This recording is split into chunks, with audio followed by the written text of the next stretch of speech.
जय भवानी जय शिवराय. छत्रपती शिवाजी महाराज रायगडाहून प्रतापगड या ठिकाणी 16 मेच्या सुमारास आले. प्रतापगड येथे त्यांनी 3 दिवस राहून त्या दरम्यान छत्रपती शिवाजी महाराजांनी प्रतापगड येथील विराजमान असलेल्या आदिशक्ती तुळजाभवानी मातेस 1.25 मन वजनाचे छत्रचामर अर्पण केले आणि मातेसमोर मंगल कलश प्रस्थापित करून राज्याभिषेकाच्या आधी तुळजाभवानी मातेचा आशीर्वाद घेतला होता. 21 मे इसवी सन 1674ला राज्याभिषेकापूर्वी केलेला संकल्प प्रतापगडी पूर्ण करून छत्रपती शिवाजी महाराज रायगडावरती परतले.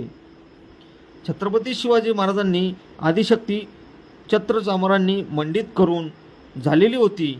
आता काही दिवसातच राज्याभिषेक रायगडावर होणार होता.